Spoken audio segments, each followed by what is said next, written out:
Welcome to the Uncle Erich Presents Crime Fiction Podcast, featuring classic radio shows, crime, murder mysteries, and suspense shows.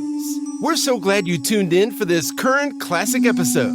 But first, a few show comments and episode notes from Uncle Erich. Welcome back, folks, to yet another great episode from the Uncle Erich Presents Classic Radio Series. I'm so very happy you tuned in again. I hope you are enjoying listening to classic crime and mystery stories. Today, we make another visit to Sam Spade, private investigator. Sam shares with us another episode titled, The Over My Dead Body Caper. The Adventures of Sam Spade Detective was a radio series based loosely on the private detective character Sam Spade. This series ran from 1946 until 1951. This episode is brought to you by our friends at CritterCaper.com. At CritterCaper.com you can watch hundreds of pet and animal videos that will truly warm your heart. There are great pet care and training videos as well. If you're an animal lover, you can't miss CritterCaper.com. So please give CritterCaper.com a visit today. Also, please visit UncleErich.com to listen to all the currently available radio podcast categories and episodes. There are also hundreds of classic crime and detective television shows you can watch as well. They're really a hoot to watch. If you like this episode, please consider buying Uncle Erich a cup of coffee at the support link below. Thanks a million. Now, enjoy this great Sam Spade episode titled, The Over My Dead Body Caper.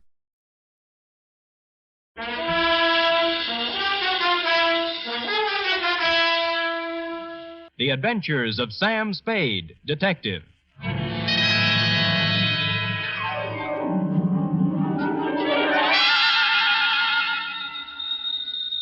Hello? Me, sweet.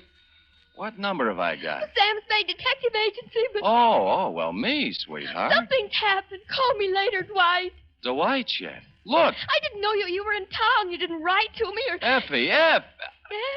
this is me in the flesh, Sammy the Spade. Oh, now what? Goodbye. Effie, I'm in a payphone. My nickel is running out. Oh, Dwight, how can you be so cruel and play jokes at a time like this? Wait, listen. Are you listening? Yes. I am not dead.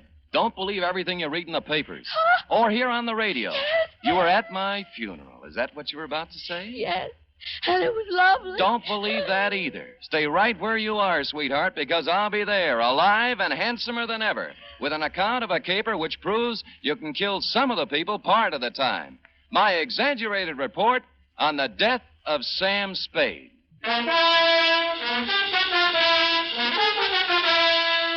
NBC welcomes back to the air a character who has captured the public imagination more completely than any other since the birth of Sherlock Holmes.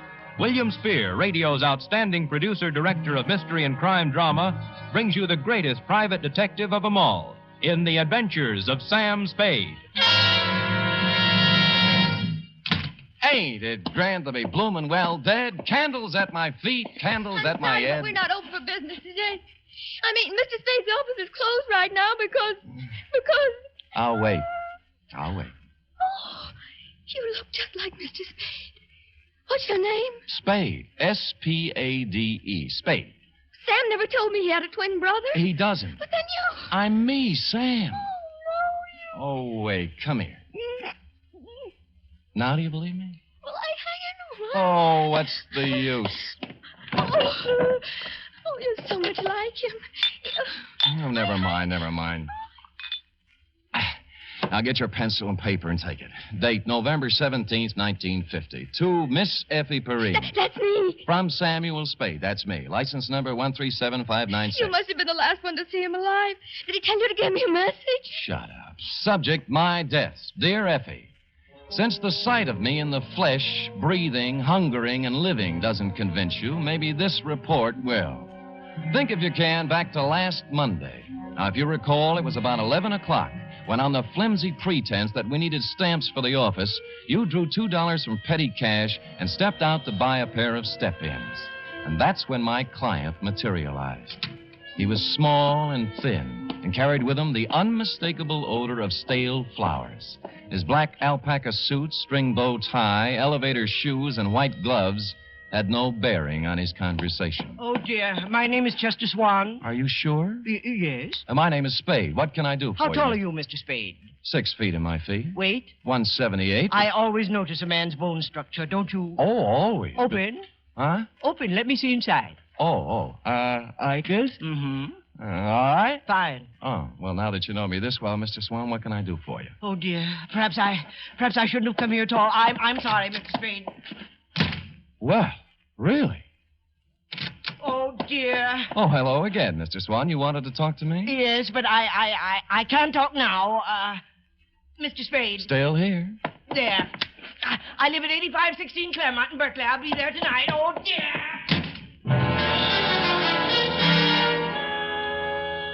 This time, as he made his exit, he left $50 on the edge of my desk. And so, stupid me, I was at 8516 Claremont at the close of the day.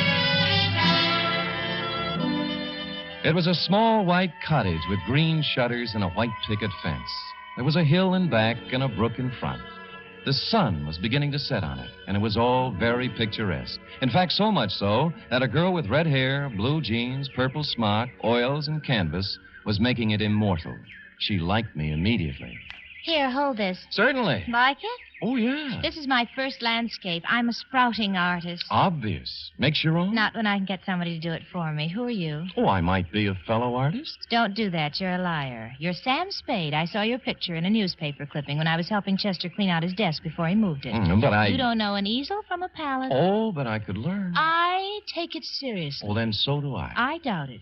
You've never tried to get away, to stand off, to throw off the shackles, have you? No, I'll have to admit that the urgency of living, the pressure of merely existing, has had to... Catfish, Sam. By the way, I'm Amy Goodrich. Catfish? The world is full of unhappy people who never try to get away from it all. Well, honest... Stop it. But I wanted to, really. Honestly, Sam, get away from everything. Leave, dissolve. I've dreamed of it. Never return. Cross my heart. Mm-hmm. What are you doing here? To see Mr. Swan. He isn't home yet. His house is a wonderful subject. Look, Sam, colorful, moderate, pleasant. Mm-hmm. That is until the sun stops shining.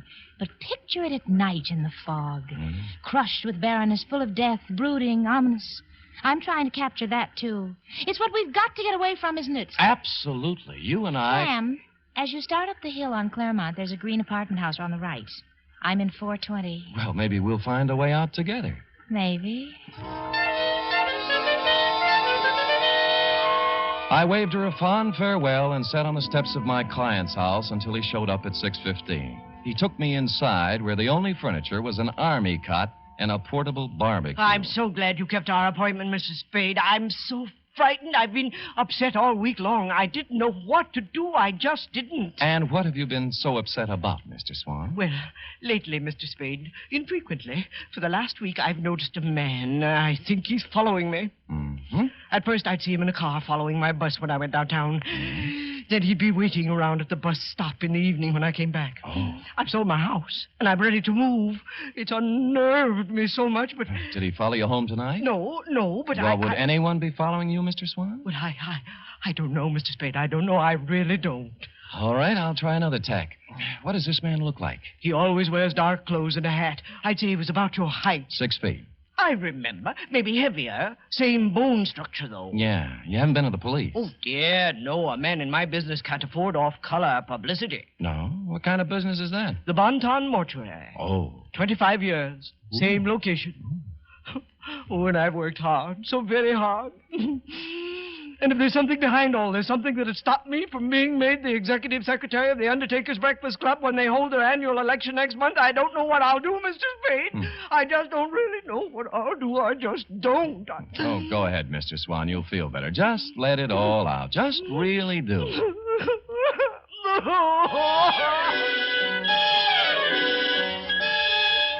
And he did. When he stopped crying, I instructed him to go about his daily habits as always and left, assuring him I'd get to the bottom of it all. I walked down to the corner ostentatiously, which is a neat trick well calculated to throw nefarious observers off the track and lull them into false security. And when the bus showed up 10 minutes later, I got on it, rode 3 blocks, walked back, and took a plant across the street. A clever ruse, as you see, to invite a showdown. 2 hours later, a man about my size and dark clothes appeared over the hill and crept stealthily to the front of my client's cottage. He had his eyes glued to the window when I walked up behind him. Hey, let go of me. Come on, you're going inside. Listen, I'm no peeping Tom. No, you're the bloodhound type. I'm inviting you in for a real sniff at your Oh, no, quarry. you don't. Well, all right, then. I'll go quietly. Okay, that's better. Now we'll just walk on. The kick he landed on me wasn't according to Queensberry. I couldn't move for 3 or 4 minutes, and by that time he disappeared.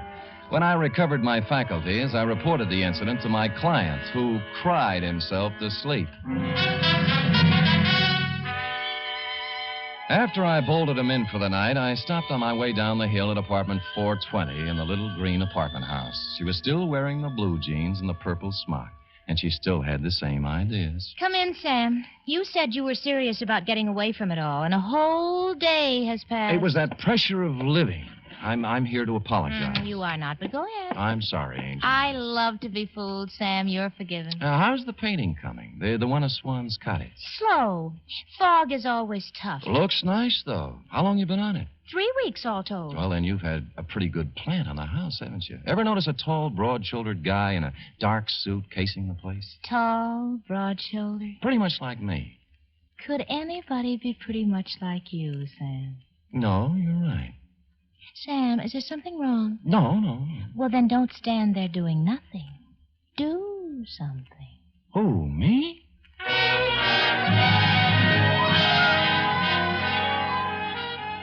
Amy fixed me a small dinner which had a strong turpentine taste to it, and then we mixed oils and painted and made fudge. Next afternoon at the Hall of Records, I did a little spade work on Chester Swan.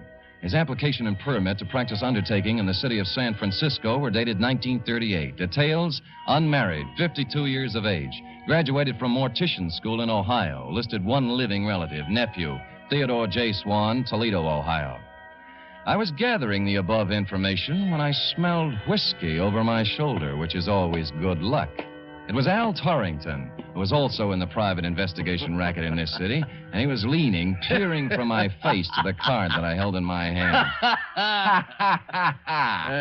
He get over to you, too, Sam? Who got over to me, Al? Him? That thinny with the tears. What's his name? My eyes ain't so good. Swan, Al. Chester Swan, mortician. Yeah, that's him, Sam. The same one exactly. Came to my office 2 weeks complaining about somebody following him. And he did nothing about it. Said I was too fat. Oh, well, you are, Al. Are you sure? Sure, I'm sure. And some other of the boys said he was around there, too. Wanted a private eye, but he wanted a man who looked just right. How right? Obviously as right as you are, Sam, because it looks like he picked you. Yeah.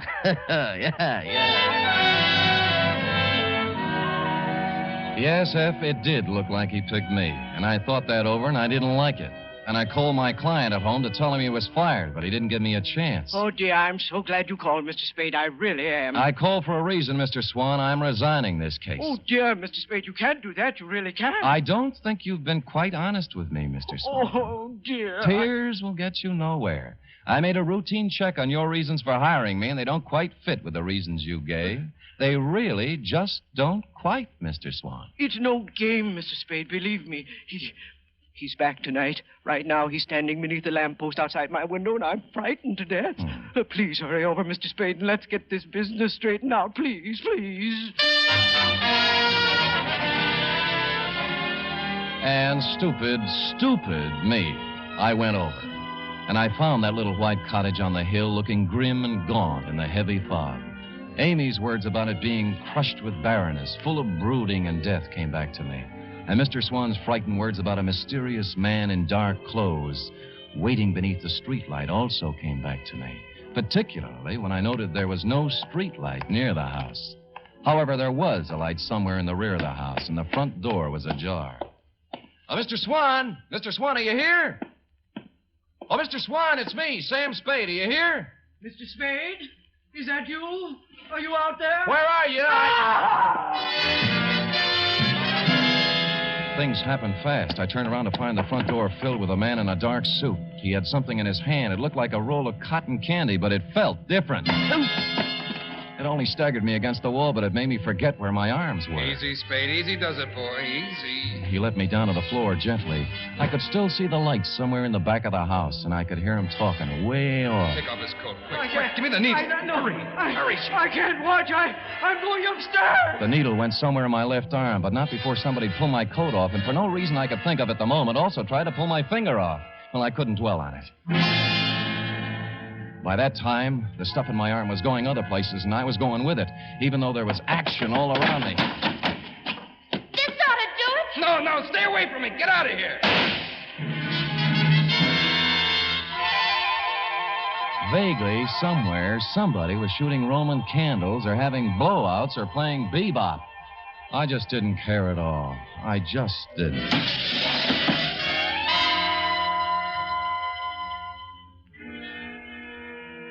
The first thing I saw was sunlight.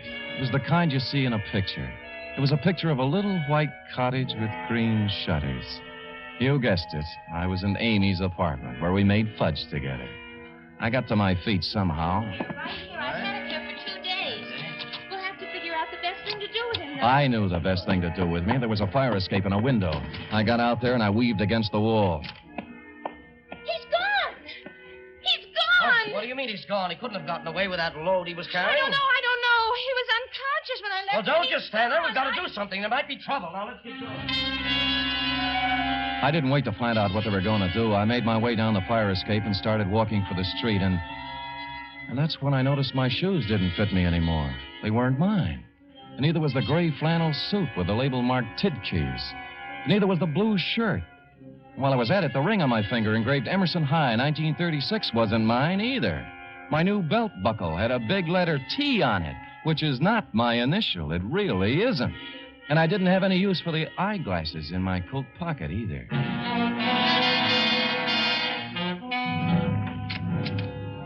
You were out when I walked in the office, F, but you'd been there. There was a black crepe done up in a white satin ribbon hanging on the door.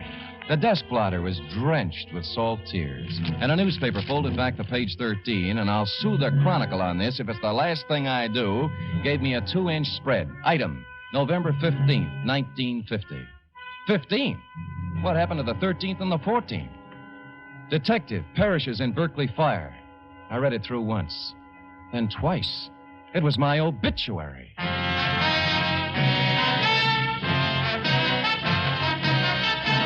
You are listening to the first in a new series of adventures involving radio's most famous detective, Sam Spade. And now back to Caper Over My Dead Body, tonight's adventure with Sam Spade. I left the crepe on the door and went out to buy a new desk blotter and some more newspapers. The Hobo News had the best story, which wasn't much. Samuel Spade, licensed private investigator, perished Wednesday night in a fire in a vacant house in Berkeley. His warm friends will feel regret at the passing of a man who was always kind to the poor. None of us ever asked Sam Spade for a handout without receiving a kind word and bon mot as he turned us down. This was nice, but I wanted more. Figured I was fairly safe to wander about unrecognized. My ill-fitting attire required from my unknown benefactor would be disguise enough when combined with my 2-day beard. Engine Company 16, Berkeley Division, had handled the fire, and half a block away was a grog shop called the Shamrock. I waited for a fireman to come in. Bartender! What kind of a place are you running now? I've been here 5 minutes already. All right, shut up, Patty. You just arrived. Well, it seemed like 5 minutes. A wee bit more there, if you don't mind. That's enough for you, Patty. You're still on duty. I am not. I'm off now. The chief said I could be off. It ain't every day I receive such a shock to me system. You received your shock 3 days ago. And I'm still shaking, man. Oh, the sight of him was terrible, terrible. Burnt as black as the good saint's beard. All twisted and horrible in death. He was probably dead drunk and didn't know what happened to him. And were you there fighting the flames and finding him like me? Oh, it was terrible, terrible, terrible. Terrible. It wasn't that bad, and you've had your limit. And who says so? I say so. Oh, you do you? And who are you? Your brother-in-law. Well, now. Well, maybe I can spot you one, Peg. I never drink with strangers. What's your name? O'Doolin. Well, you heard the man. Go ahead, pour. Cheers. Yeah. Fireman, you had a terrible experience 3 days Oh, ago. that I did, Mr. O'Doolan. That I did indeed, that I did. I've heard it a dozen times. I'll be at the other end. It was 3 nights ago, Mr. O'Doolan, and we get a call to the house on Claremont is afire. Well, sir, when we get there, it's about all gone. Can't understand why it went up flames so fast. Wood. It was the funeral pyre of a man who lived in sin. Huh? A detective fellow. Sam Spade, he was identified as. Ooh. Oh, one moment, Fireman. I've heard fine things about him. Ah, some of those uppity police fellas from the Division of Homicide said he was a nice fellow. But some of the boys at the fire station and myself, well, we got our own ideas about that. Oh, what kind of ideas, Paddy, me boy? What kind of good can any man be accomplishing in an empty house late at night, I ask you, Mr. O'Doolan? Oh, he was done to a turn, he was, when I burst in the door with me axe. Saved Satan the trouble. Charred. Empty whiskey bottles scattered all about. Sin, O'Doolan, sin. He'd gone to sleep with a smoking cigarette that set the whole place off. Vice rampant.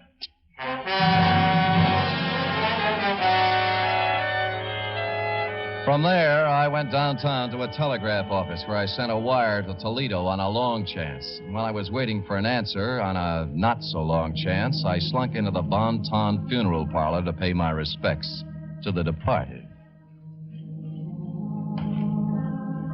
I stood in the back of that dimly lit chapel and scanned the scene.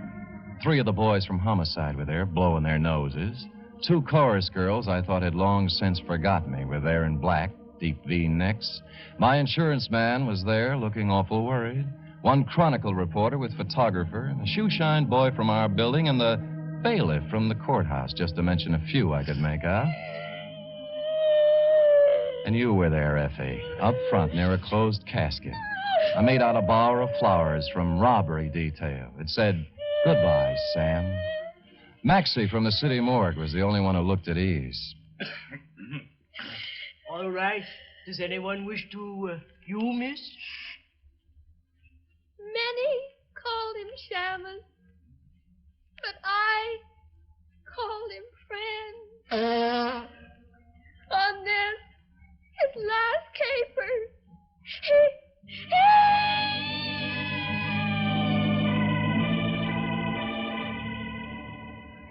I was touched, Effie, and I would have stopped the whole thing then and there. But I had to find out who was in that casket.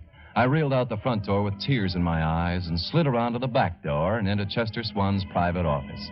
And there I made a phone call and got an answer to my telegram, which caused me to make another call to his bank. By that time, most of it was right in place. A search through his desk revealed nothing, and a safe standing in the corner the same. But then my answer walked right in the door. Oh, Sam, darling, I was so worried when I found you'd left, but I saw you at the funeral and I thought you'd be here. And the guy was with you? Was he worried, too? Oh, him. That was Dr. Jesslin. Sam, you'd been out for 2 days, and I didn't... Oh, Sam, you're safe. You got away from it all. You've escaped, darling. Yeah. They're burying me right now. I'm dead. It's so wonderful, Sam. Only one thing. Where do you fit? The caper. I was supposed to burn up in that fire, and what was left was supposed to look enough like Theodore J. Swan, class of 1936, Toledo, Ohio, to let beneficiary Chester Swan collect a nice pile of insurance money. Sam, what are you talking about? Who's Theodore J.? What did you say? Chester's only living relative. They're burying him right now. Somebody lost his caper. You want to tell me? Darling, I was at the house the night of the fire, working on my foggy picture. You didn't see me when you went in, and later on you didn't come out. And I went over... And I was on the floor, and a man was bending over me. He changed clothes with you, Sam, and I screamed, and he pulled out a gun, and I hit him with a hoe. And I drug you out on the lawn. And then what happened? I put you in my car and took you home. I was going to phone the police, but I decided it was something you were working on, and I went back to the house, and it was burning, and you knew the man you'd hit on the head was in there. Believe me, Sam, I didn't know the house was going to burn down. I wouldn't kill anybody, Sam. I only wanted to... You only wanted to help me, and you did right, Angel. Oh, Sam. That's all right. I'm your witness. You didn't start the fire. You mean somebody really started it? Chester. He thought it was me lying on the floor in there. The bank tells me he's about to go busted. He figured this one out with his nephew to scare up some insurance, though. I'm about the same size. Hold me, Sam. Hold me. It's been horrible. This is the kind of thing I was trying to paint. Now I'm smack dab up against it, and I'm sick. I'm scared. Easy. Sam, you're really dead. There's our way out, Sam. Just leave now. Let it go the way it is. They all think you're dead. Oh, dear. Huh? But we know different, don't we, Mr. Spade? He was holding a Navy Colt revolver in front of him with both hands. I couldn't make up my mind to rush him and count on his bad aim or stand still and be a perfect target while I tried to talk him out of it.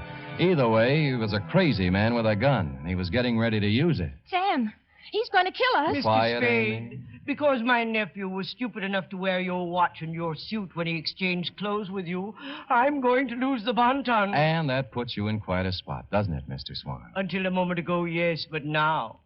Mr. Spade, the newspapers all say you're dead. A death certificate says the same thing. All of your friends are following your casket and my nephew's corpse to the cemetery at this very moment. Everybody expects you to be dead, Mr. Spade. Thanks to you, Mr. Swan. But now, nobody'd miss you if I killed you. I'd miss you, Sam. But I'd have to kill you, too. Oh. Did you notice you're still wearing Theodore's clothes, even his ring? Why, Mr. Spade, I could kill you and put you in a fire somewhere and collect my insurance on Theodore now, couldn't I? No. Why, that's a terrible thing to think. Huh? Oh, you're not reasoning properly, Chester. You really aren't. How would you explain Amy? You just said you'd have to kill her. And what about the coroner's office? You know how they are. But really... Don't forget the medical examiner's got something to say, too. Not to mention the fact that you'd have to really burn me up to cover up the bullet hole. And furthermore, Chester, when you shoot me, if you happen to hit a rib and chip off some bone, they'd know I was shot before, and then homicide would be in on it. Oh, no, stop. Nothing works for me. I'm a failure. Oh, go ahead, Mr. Swan. Let it all out. You'll feel better.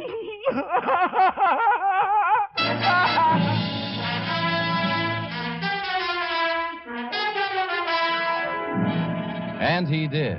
And he's still crying in his cell downtown. Period. End of report. Oh, Sam, you were so brave. You actually stood there and talked that crazy man out of murdering you. You were wonderful. True, Effie? Amy thinks so, too. She's going to do me in oils when they let her out of the pokey. Amy's in jail? What for, Sam? Oh, technical charge of an involuntary manslaughter. They'll spring her as soon as the coroner's inquest is completed. Dear Amy. Did she make good fudge, Sam? Fudge? Oh, that was the least of it. Oh? What do you mean? After the fudge. What then? Panucci. Oh, boy. Say, go type that up, sweetheart, while I see if there's any mention of my miraculous resuscitation on the radio page. Go. Scoot. Well,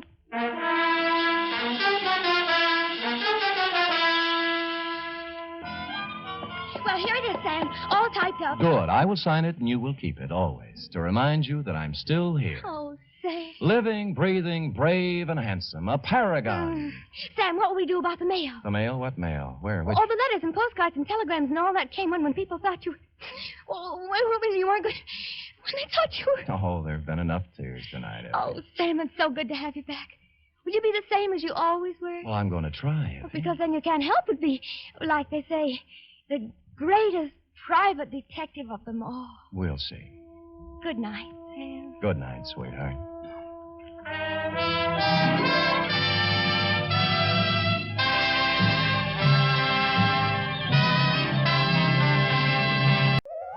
I hope you enjoyed this latest Uncle Eric Presents episode. Stay tuned for the next exciting episode. Please check back often and make sure to subscribe to my podcast so you won't miss the new exciting episodes. In the meantime, scroll up or down to find other exciting episodes to listen to. Don't forget to visit UncleEric.com to see and listen to all the program categories and episodes. There are also hundreds of the old classic crime and detective television show episodes you can watch as well. They're a hoot to watch. That's UncleEric.com.